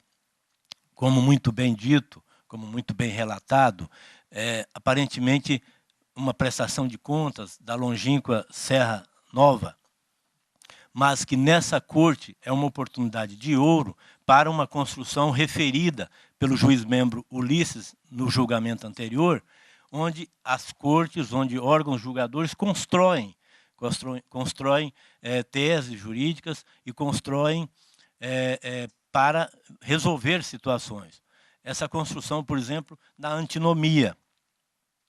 É do julgamento dessa corte o reconhecimento, respeitados para os casos conhecidos e revelados nos autos, que a prevalência em respeito aos princípios da proporcionalidade e da razoabilidade da lei, especialmente da lei, e aqui temos um caso concreto, em face de disposições da resolução, no caso, a resolução 23463 da prestação de contas ou da aplicação de recursos das eleições de 2016. Eu já começo exatamente por esse ponto, porque são duas impropriedades trazidas para a desaprovação das contas. A primeira relacionada a depósitos diretamente na conta bancária, não sendo feitos por transferência, que, na verdade, a decisão fala de 3, mas o próprio relatório técnico, as folhas 131 verso, comprova que houve a devolução ao doador de um deles, na verdade, o contador da campanha, e um outro do prefeito. Então, nós temos um depósito do próprio prefeito, identificado, como consta dos autos, de R$ 4.350. Um segundo depósito de R$ 5.000, plenamente identificado, e, a despeito de apresentação de documentos por ocasião dos embargos, com comprovação da capacidade de doação na declaração de imposto de renda do doador de R$ 5.000. Então, eu vou ficar em 2 depósitos, porque houve a devolução devidamente comprovada e reconhecida no relatório técnico. Portanto, nós temos uma situação em que, e quando dizem, eu abro aqui um parêntese, que prestação de contas na Justiça Eleitoral é de faz de contas, eu sou um ferrenho defensor de que não é assim que ocorre. Conheço as prestações de contas nas zonas eleitorais, nos juízos de piso, dos técnicos que se dedicam, conheço nesse tribunal, quando as eleições são de competência daqui, e sei que há uma dedicação muito grande dos técnicos, do Ministério Público e dos julgadores. Enfim, não há um faz de conta. Nesse caso, nós temos uma busca da verdade real, e aí, mesmo que documentos apresentados em embargos, ajudam nessa busca da verdade real, e os 2 depósitos, como dito, foram identificados, um do prefeito e um do contador, que mostrou-se, como acabei de dizer, capacidade para isso. Paralelo a isso, ou permeando a isso, nós temos a questão jurídica que esse tribunal aqui já teve a oportunidade de enfrentar. No julgamento do recurso 23.32.029, no ano passado, nem um ano fez ainda, de relatoria do Dr. Ulisses Rabaneda, há um reconhecimento de que, respeitando os princípios da proporcionalidade e da razoabilidade, há que se reconhecer a possibilidade de, embora a resolução preveja a necessidade do depósito por transferência bancária, mas havendo identificação, conforme a previsão da lei 9.504, no artigo 23, parágrafo 4º, inciso 2, com a seguinte redação: depósitos em espécie devidamente identificados até o limite fixado no inciso 1 do parágrafo 1º deste artigo. É exatamente as doações que podem ser feitas.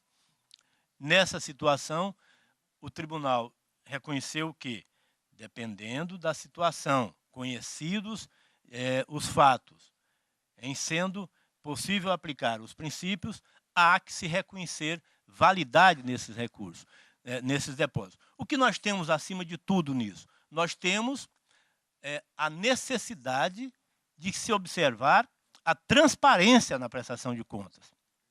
Se houver dúvida com relação a esses recursos, se há dúvida com relação à origem de recursos que aportam em campanhas por depósitos dessa natureza, eu tenho certeza absoluta que está correto o juízo de primeiro piso, de piso, está correto o juízo de segundo grau em desaprovar as contas. Aqui, nós rogamos pela aplicação dos princípios da proporcionalidade e da razoabilidade, até porque essa Corte reconheceu que, no caso de divergência, apesar da competência reconhecida lá da edição de resoluções pelo TSE, mas nessas situações é perfeitamente possível aplicar esses princípios para a aprovação das contas. Acima de tudo, observando a transparência das contas.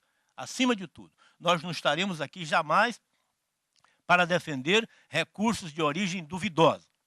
Recursos de origem que maculem e que dificultem e que nos conduza às possibilidades que é preciso a Corte estar sempre atenta do abuso de poder econômico e de recursos de origem não conhecida, o que macula o pleito eleitoral.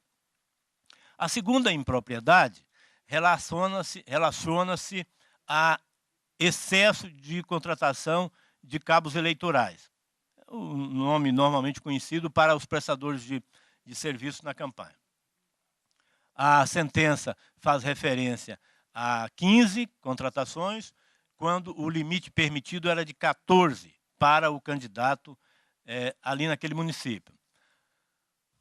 O próprio relatório técnico, as folhas 155, 156, reconhece que houve da parte da candidatura majoritária a doação e recibos eleitorais. Estão nos autos as folhas 155, 156, exatamente, reconhecendo que houve essa transferência. Essa transferência foi clara para de dois cabos eleitorais para o candidato. Então, não houve excesso, mas mesmo que fosse o caso, nada nos impede, eu acho perfeitamente razoável, que o princípio da proporcionalidade, para apenas um caso, se fosse assim, perfeitamente poder ser aplicado também para essa situação. Então, nós temos o reconhecimento na sentença da contratação de um cabo eleitoral a mais. O relatório técnico comprova, conforme aqui as folhas 155, 156, que houve, inclusive, recibos de doação e que se tratou de apenas um cabo eleitoral a mais. Enfim, excelências, como nunca deixo de registrar, é sempre uma honra acompanhar os julgamentos e até eventualmente participar, porque a gente vê aqui a construção de teses, a construção por essa corte de matéria como essa, enfrentada da antinomia, com muita altivez, com muita firmeza e com muito preparo técnico que nos brindam aqui, como sempre. Muito obrigado. Nesse caso, ouço a douta Procuradoria. Obrigado, senhor presidente. Eu cumprimento o doutor Lauro José da Mata pelo uso da palavra. Enfim, sobre o caso hora em julgamento, apesar do esforço argumentativo do nobre causídico, eu não vislumbro motivos que me conduzam a retificar o parecer ora colacionado aos autos.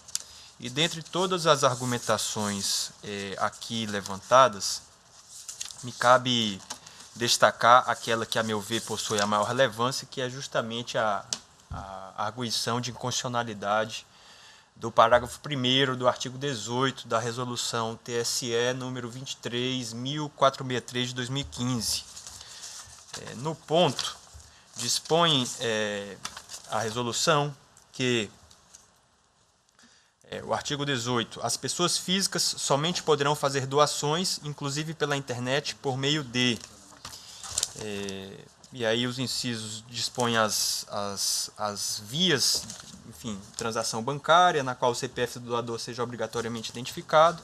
Inciso 2, doação ou cessão temporária de bens ou serviços estimáveis em dinheiro, com a demonstração de que o doador é proprietário do bem ou é responsável direto pela prestação de serviço.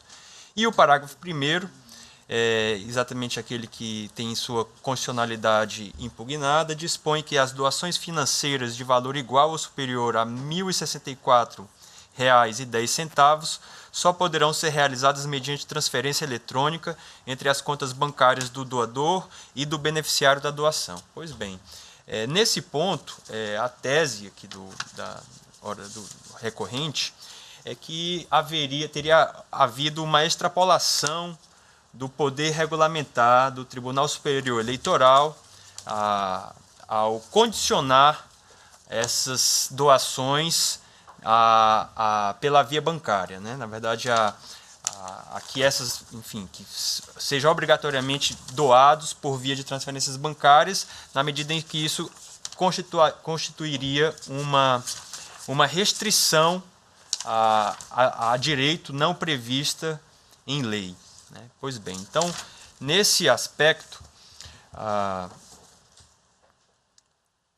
o entendimento do Ministério Público, considerando justamente que a finalidade da prestação de contas é dar transparência ao processo eleitoral e permitir que se tenha o conhecimento da real movimentação financeira, e ainda que, no caso deste dispositivo, não há propriamente uma restrição, né? Na verdade, a doação ela segue sendo admitida. O que apenas se faz é regulamentá-la de que modo essa doação poderá ser feita, né? E isso, obviamente, com um fim maior, justamente de se conferir essa transparência, né, o controle dos gastos de campanha, algo que sabemos todos é tema da mais alta relevância na seara eleitoral. Então, sem maiores delongas, o Ministério Público Eleitoral entende que a previsão desse dispositivo se encontra dentro do poder regulamentar do Tribunal Superior Eleitoral, na medida em que não constitui restrição desarrazoada a direito de doações, né? E que, cabendo ressaltar que o próprio Supremo Tribunal Federal também já reconheceu o poder regulamentar do TSE nesses aspectos, né? De regulamentação da matéria eleitoral, e por esse motivo eu me manifesto pela rejeição dessa arguição de inconstitucionalidade do dispositivo, e quanto ao mais eu faço integral remissão ao parecer colacionado aos autos. Obrigado. Agradeço a intervenção do digno Procurador Regional Eleitoral. Então a palavra retorna ao relator. Presidente, há uma preliminar e uma prejudicial consistente na arguição da inconstitucionalidade do artigo 18, parágrafo 1º. Essa preliminar negativa da prestação jurisdicional, os recorrentes arguem a infringência ao artigo 275 do Código Eleitoral, 4942, 994, inciso 4º, 1022, 1 e 2, todos do Código de Processo Civil, e negativa de vigência ao 435 do Código Civil de Processo Civil, que fala da juntada dos documentos. Pontuam que os embargos eles trouxeram matéria relevantíssima, né, a questão da inconstitucionalidade e legalidade do dispositivo em questão. E eles foram ignorados, sob o argumento que o embargante estaria apenas tão somente visando a reforma da decisão. Mas, ao contrário dos recorrentes, o juiz Acol manifestou sobre a tese da inconstitucionalidade no artigo 18, parágrafo 1º. As folhas 252/253. Os senhores observem aí, vou poupá-los da leitura, mas no segundo parágrafo aqui ele já faz a pontuação em relação a essa inconstitucionalidade, tá? E fala que o Supremo já reconheceu a legitimidade da atuação do TSE na regulamentação dos temas eleitorais, tá? Conforme se observa desses argumentos, essa sentença analisou a inconstitucionalidade levantada pelos recorrentes. De igual modo, não negou vigência ao 435 do Código de Processo Civil, ele fez pontuações acerca disso, né? Fala sobre a reapreciação da sentença com base nos documentos novos juntados, e não houve, na oportunidade legal, a juntada operou-se então a preclusão consumativa, tá? Ele seguiu sim a diretriz da fundamentação analítica do 489, parágrafo 1º. Então, não obstante essas justificativas, elas não têm guarida, tá? Os documentos devem ser juntados na fase instrutória, conforme o artigo 64, parágrafo 1º da Resolução 23463. Por outro lado, é imperioso reconhecer que, excepcionalmente, essa Corte tem admitido a juntada de novos documentos em sede recursal quando esses têm o objetivo de esclarecer ou ratificar informações já constantes. Contudo, não é o caso, porque os candidatos tiveram duas outras oportunidades para sanar as irregularidades. Com essas considerações, rejeito a preliminar negativa da prestação jurisdicional e a pedido de declaração de nulidade da decisão. Todos estão de acordo com o colega? O senhor prossegue agora, então, contra a causa prejudicial, que é a arguição incidente, tanto, de inconstitucionalidade. Senhor presidente, em relação a essa arguição de inconstitucionalidade, nós estamos atrelados ao artigo 74 e artigo 75 do Regimento Interno do Tribunal, tá? Ela exige a cláusula de reserva de plenário do artigo 97, tá? E o dispositivo apontado é aquele que pontua que valor igual ou superior a R$ 1.064 as doações financeiras se deem por meio de transferência bancária. Tá? Arguo incidente de constitucionalidade na forma do 74 parágrafos e 75 Regimento Interno do Tribunal. Voto pela suspensão da sessão com a adoção das previdências mencionadas no parágrafo 2º referido artigo, para que seja deliberado na sessão seguinte preliminarmente sobre o referido incidente de constitucionalidade. Como voto. nós vamos ter que... Não vai suspender. O órgão não é um órgão para outro. É o mesmo órgão aqui. O que temos que fazer aqui é se nós iremos apreciar a matéria, se há relevância de inconstitucionalidade. Eu estou preparado já, se os senhores entenderem. Sim, ué.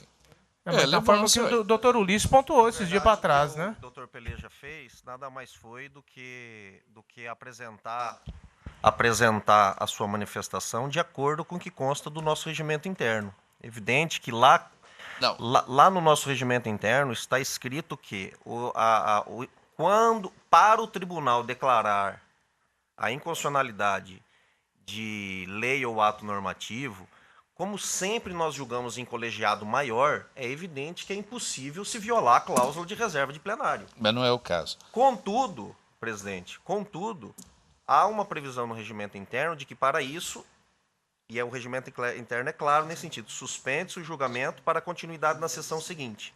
Pois é, doutor. No entanto, para que isso aconteça, a meu juízo, o plenário deve, nesse momento, se manifestar no sentido de que se há a relevância da arguição. Isso. Se entender que há relevância, aí que suspende. Aí há essa providência. Isso. Então, a primeira coisa que nós temos que fazer é justamente isso. É haver deliberação se há relevância ou não. Se entendermos que não há relevância, o julgamento vai prosseguir normalmente. Agora, se entendermos que há relevância, ou seja, o objeto da arguição ela é incompatível em tese com um regramento constitucional, aí nós teríamos que suspender para que os colegas tomassem conhecimento para que na outra sessão desse um prosseguimento, inclusive com ouvida prévia do procurador. Só que ele já antecipou. Qual foi a antecipação dele? Perfeito. Olha, não há relevância. Então não deve ser, vamos dizer assim, conhecida essa matéria. É assim, eu segui aquele procedimento que o doutor Ulisses fez e parece que aconteceu a mesma situação, né? Então, eu entendi que havia relevância. Não, lá, isso, ele entendeu. Eu entendi que havia e fiquei vencido. Uhum.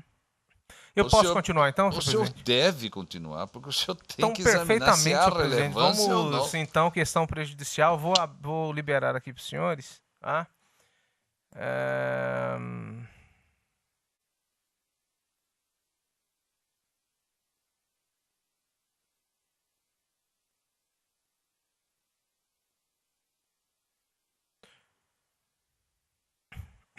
Análise da arguição de constitucionalidade está atrelada à cláusula de reserva de plenário.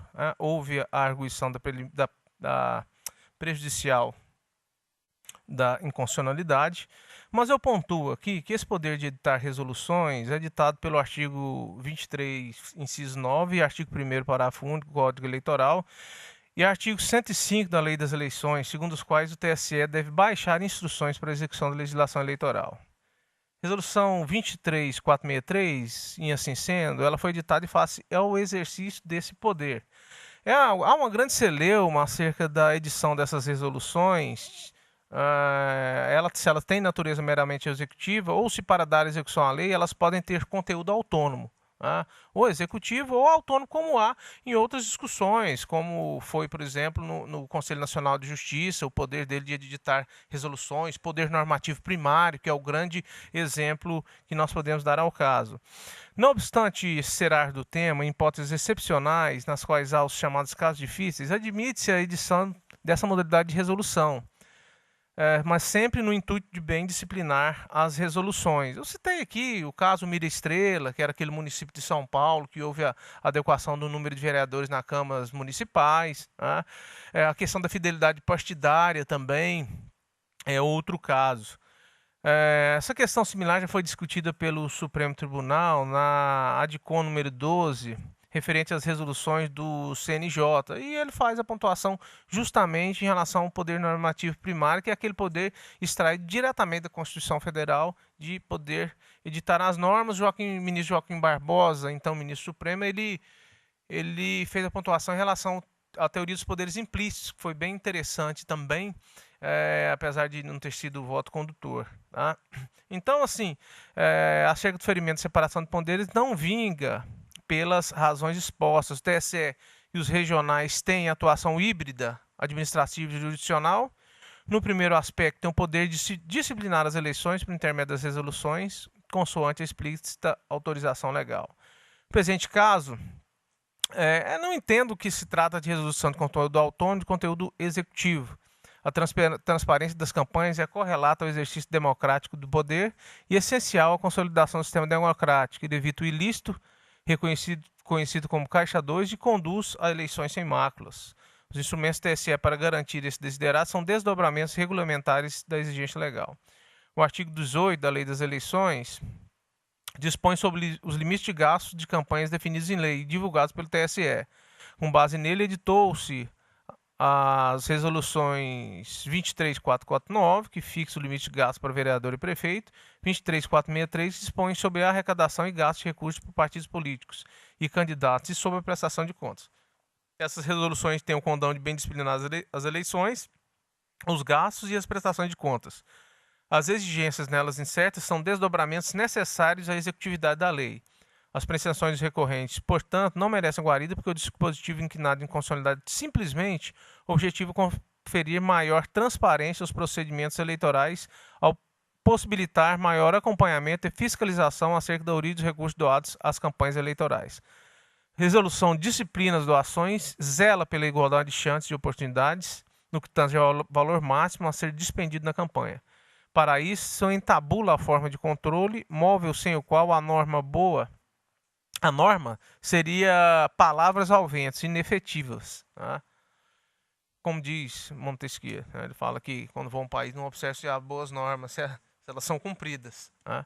Esse instrumento de controle é válido para todos os candidatos, visa dificultar as doações irregulares, o Caixa 2, além de conferir transparência à prestação de contas. Com base nessas considerações, rejeito a alegação de constitucionalidade com base no artigo 18, parágrafo 1º, resolução TSE 23463/2015. É como voto. O relator, no juízo prévio de análise da relevância da inconstitucionalidade, está sinalizando que ela inexiste.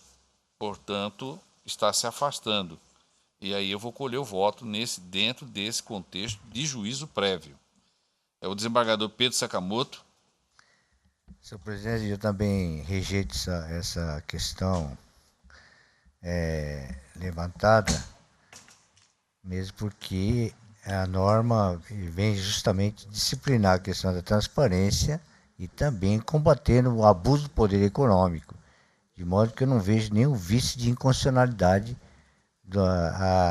desta norma mencionada. Portanto, também rejeito a alegação de inconstitucionalidade.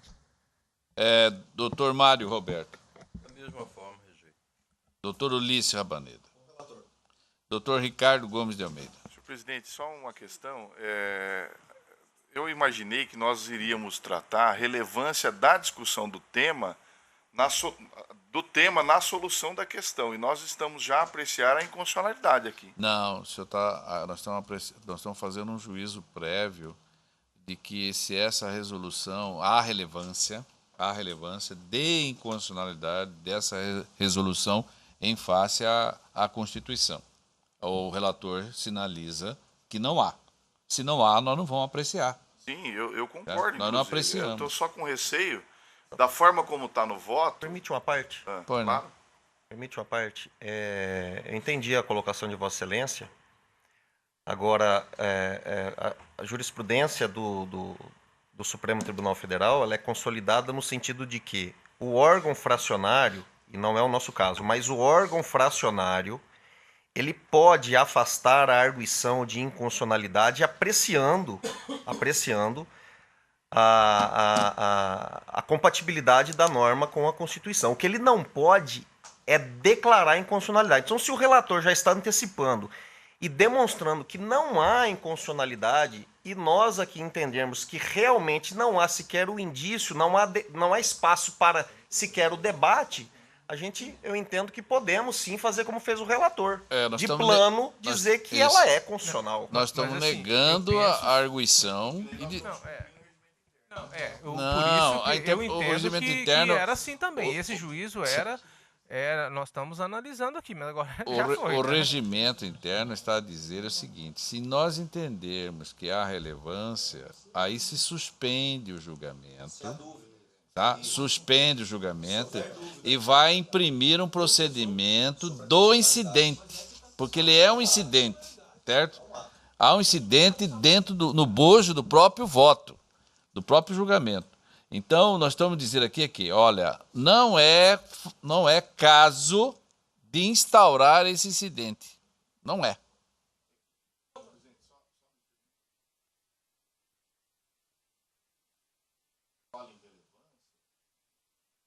Entendo que essa relevância o tema proposto pela parte é necessário a gente enfrentar sobre a ótica da inconstitucionalidade para a solução da questão, e ele já está apreciando a inconstitucionalidade. Perfeitamente, é isso que aconteceu, senhor presidente. Por O isso que senhor eu fiz tá aquele entendendo? procedimento. Eu penso que nós teríamos que ficar apenas na relevância. Mas, de qualquer maneira, sob pena de a gente violar o regimento interno. Sim, mas nós estamos nessa relevância. Mas Se foi nós arguído. entendermos- É porque já passou. Foi arguído. Eu acho assim, foi o procedimento mais sério, mas foi arguído. Né? Essa questão não é o relator que tem que falar. Não é o relator que é o guardião, não. Todo o pleno teria que decidir. Sim, E o senhor está instaurar um trazendo. O equilíbrio senhor está aí. dizendo o seguinte, olha, não há resquício de inconstitucionalidade. Não é isso que o senhor está dizendo? Então, mas isso é apreciar. Eu entendi que ele já Hein? ultrapassou, que foi ultrapassado essa Ele fase. adentrou, né? Ele adentrou Presidente, já é que lá. muitas vezes a parte faz uma alegação de inconstitucionalidade e o juiz vem e diz o seguinte, olha, esse assunto inconstitucionalidade não importa para a solução da questão. Ou seja, não há relevância. E aí ele afasta e Nesse caso, ele está entendendo que, embora haja relevância, mas que não é inconstitucional. Até porque o Ministério Público já foi ouvido. Pelo procedimento, teria que ser ouvido. Ele já foi. A questão é que ele elaborou o parecer em totum. Tá. Né, O senhor está afastando a e inconstitucionalidade. todo o plenário né, já adentrou na discussão. A cláusula de reserva plenária foi obedecida. Não, aí né, não, tem, não temos outro órgão aqui. Então acabou. Aqui não. é único. Mas pelo regimento, né? Pelo regimento, O essa regimento questão, mas a tem gente que acelerou. o regimento Eu tem acredito de que novo, não é juiz. porque Isso aí, você pleno. não segue passo a passo, Anote aí, cujo eu tenho que resultado arrumar já isso. é previsível e certo, que você tem aqui, por mera burocracia, copiar, por mera formalidade, tem que voltar. Outro- Se o pleno, de uma forma que acredito até que será unânime, reconhecer pela inconstitucionalidade, já implicitamente se encontra configurado a sua não relevância. É evidente. Presidente, A instalação eu acompanho do o relator, acompanho, mas eu sugiro a gente faça uma revisão nessa questão do regimento interno. Então, ótimo. Melhor ainda. E a relevância só existe quando há um indicativo de que a norma possa ser inconstitucional. Vocês já estão percebendo que não existe nenhuma relevância nesse caso? Eu não queria. O juiz de relevância era um juiz de mérito, sim. Até porque ele já fez, ele observou o procedimento. Qual que seria o procedimento? Seria suspender e ouvir o Ministério Público e a parte. Inclusive Já naquela ouviu? oportunidade, Já passou. Inclusive naquela oportunidade, presidente, em que eu trouxe aquele caso, naquela oportunidade que eu trouxe o caso e eu arguí o incidente de constitucionalidade, no voto em que eu apresentei para que o colegiado apreciasse a abertura, eu dizia naquela oportunidade que, a meu sentir, havia sim séria suspeita sobre a compatibilidade daquele dispositivo com a Constituição. Lá é questionável. Tanto Né? que, Então, quer que há- dizer, na minha opinião, havia sim, Sim, essa. sim. Agora, se eu fosse para entender de plano, sem dúvida, que não há qualquer debate sobre ser inconstitucional ou não, eu apresento aqui e digo, ó, não há inconstitucionalidade Isso. e segue o julgamento, a meu sentir. Desde que você ouça. Só Não, ela tem que ser submetida ao plenário. Ela só uma tem. questão, assim, para ver se eu compreendo bem essa. No caso citado pelo doutor Ulisses, quando ele levou a julgamento, nós entendemos que, para aquele caso, não havia necessidade de se questionar a respeito de constitucionalidade, porque dava para prosseguir o julgamento sem análise. Esse caso é distinto, Não teria porque nesse reflexo caso direto. nós temos que adentrar a questão de análise de mérito. Então há relevância. Então há relevância. Aqui há E aí é o relevância. segundo ponto. É por isso que o relator Exatamente isso. votou nesse sentido. E- Ele exato, está entendendo que há relevância, só que está afastando a inconstitucionalidade. Isso, exatamente. Todos estão de acordo? De acordo. Com o relator? Então, está a unanimidade, afastou a arguição de inconstitucionalidade da resolução. Agora vamos para afinal, vamos para matéria de fundo mesmo. Com a palavra, senhor presidente. Então, a sentença julgou as contas aprovadas, né, pelos motivos já elencados. Perfeito. Só um minutinho.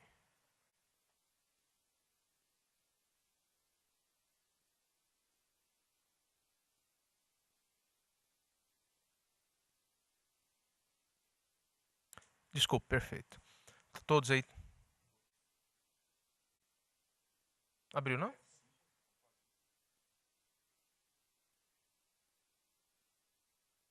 Perfeito, senador?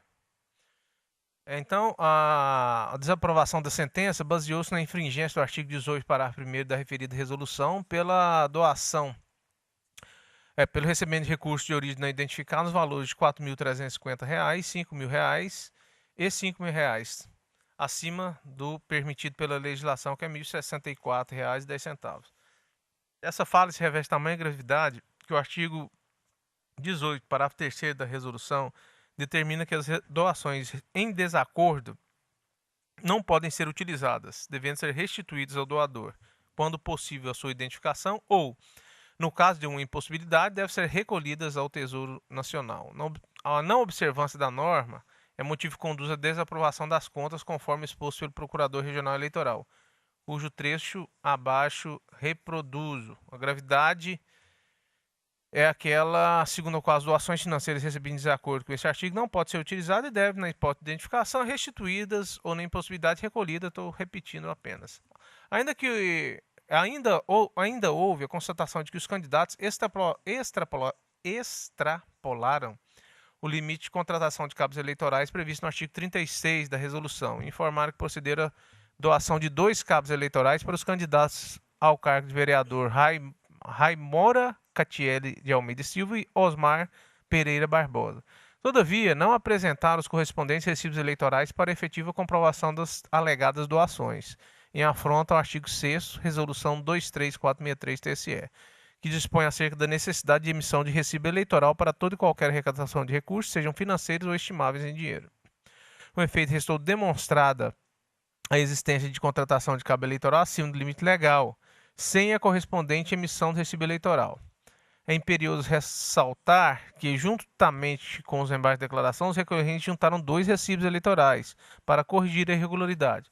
Não obstante, as justificativas apresentadas, o entendimento vigente nesse regional é da impossibilidade de juntar de novos documentos em sede recursal, ante a ocorrência da preclusão. Em efeito, os documentos devem ser juntados na fase adequada, artigo 64, parágrafo 1º da resolução. Excepcionalmente, há essa possibilidade de juntar os documentos novos, mas não é o caso, porque os candidatos tiveram 2 oportunidades para sanar as irregularidades apontadas nos pareceres técnicos conclusivos. Logo, a gravidade das irregularidades retira a credibilidade e transparência que se espera de uma prestação de contas de campanha. Com as considerações e consonância do parecer ministerial, nego o provimento do recurso eleitoral para manter a decisão de primeiro grau e desaprovar as contas soberanadas. Como voto, senhor presidente? Desembargador Pedro Sakamoto. Acompanho o voto do eminente relator, senhor presidente. Acompanho. Mário ou Rabaneda.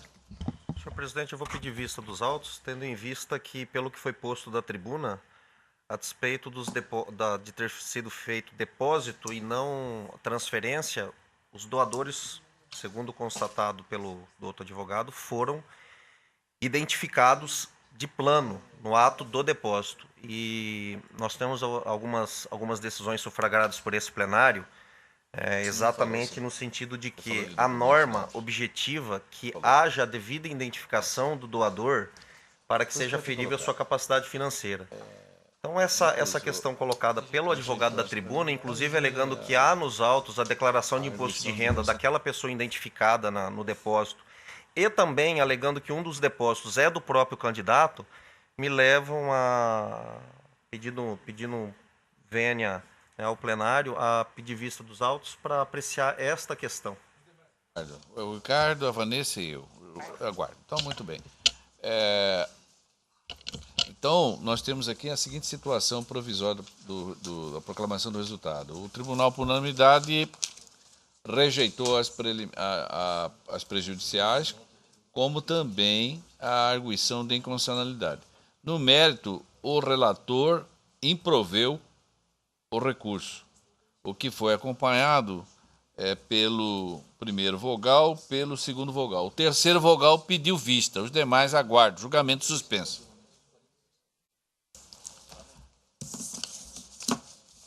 Acabou o processo judicial? Encerra. Pois não.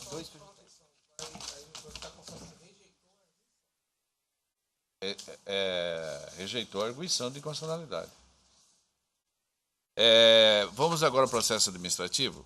Os senhores receberam aí, o primeiro deles é a proposta de alteração parcial do calendário das sessões. Houve um pedido de alguns colegas da possibilidade de nós remanejarmos a data do dia 27, da sessão do dia 27, que é a data da Semana Santa, antecipar para a semana anterior, que seria o dia 21 de março. Todos estão de acordo? Então, muda a sessão do dia 27, antecipa para o dia 21. Aí fica livre, já que o expediente vai suspender no dia 28. Certo? Está aprovado. A outra questão é a designação do juiz de direito para o exercício da jurisdição eleitoral. E aqui foi encaminhado o voto no sentido de que recai a designação sobre a pessoa de Wagner Dupin Dias. O juiz da terceira vara juína, ele tem é o mais antigo no exercício da jurisdição eleitoral. Ele é de data de 2015 e o outro data de 2016. Esse que data de 2016, ele argumentou que ele estaria dentro da excepcionalidade, e eu estou afastando essa excepcionalidade.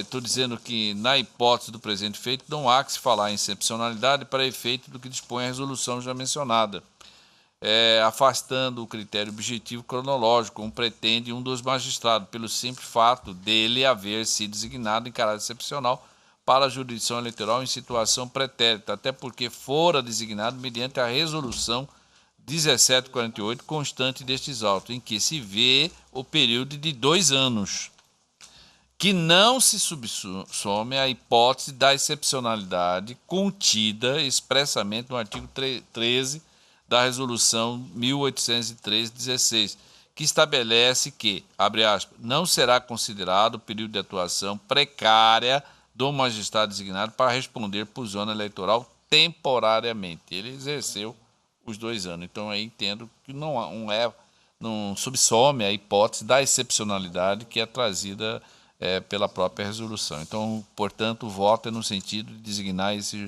o juiz já declinado aqui para jurisdicionar a 35ª zona eleitoral. Presidente, eu até recebi memoriais, salvo engano, nesse caso, é o caso do Dr. Raul, né? Que é o que alega isso, né? Mesmo. Exatamente. Ele alegou que, salvo engano, que exatamente o que Vossa Excelência declinou, que parece que ele não teve a opção naquela oportunidade de recusar a jurisdição eleitoral, de modo que ele ficou só um período. Aqui consta pela anotação que ele tinha ficado os 2 anos no biênio. Não, pelo que consta, ele ficou só fez eleição lá em Diamantina. Ele teria ficado, salvo engano, 6 meses só. Olha, excepcionalmente. Eu vou retirar de pauta para rever isso aqui e dar uma analisada melhor. Tá? Deixa eu até esclarecer, presidente. Também como o doutor Ricardo, eu também recebi os memoriais do magistrado. Qual a alegação? Ele estava na jurisdição estadual, ele estava designado para Diamantino. Lá em Diamantino, isso é o que o magistrado está dizendo, não sou eu. Né? Lá em Diamantino, houve a publicação do edital, nenhum magistrado se inscreveu para a jurisdição eleitoral. Ele, então, foi designado para exercer a jurisdição eleitoral. Ele foi designado o juiz, o Raul. O Raul. O doutor Raul, ele disse, olha, eu fui designado pelo tribunal porque ninguém concorreu. Exatamente. E eu fiquei lá 6 meses. E aí eu tive que, obrigatoriamente, ir para a Juína. De modo que eu não cumpri os 2 anos porque era impossível cumprir os 2 anos. Então, segundo ele, ficou na jurisdição eleitoral por uma designação do tribunal, porque ninguém concorreu. Exato. Né? E por conta disso, agora ele não é o mais antigo, o que deixou por último a jurisdição eleitoral. Nós tivemos aqui, e eu relembro o plenário, uma situação excepcional, até perguntei para o Nilson, ele me relembrou bem, dos casos aqui de Cuiabá da extinção das zonas. O que esse plenário fez, por sugestão do presidente, e uma sugestão muito razoável, como aqueles magistrados não conseguiram completar o biênio por razões, por motivo de força maior, foram extintas zonas, qual o critério? Na próxima lista, eles teriam preferência para completar o seu biênio. Né? Neste caso, pelo menos a princípio, pelas razões que o magistrado me trouxe, me pareceu que ele não completou os 2 anos também por circunstâncias alheias à sua vontade. Completar o biênio. Eu acho. E aí reabre. Se for nesse sentido, eu estou de pleno acordo. Acho justo. Nada mais havendo, declaro encerrada a presente sessão. Portanto, esse processo último aqui, que nós estamos dialogando, ele será trazido amanhã em pauta. Tá? Mas já estou sinalizando qual será o voto. Obrigado a todos aqui.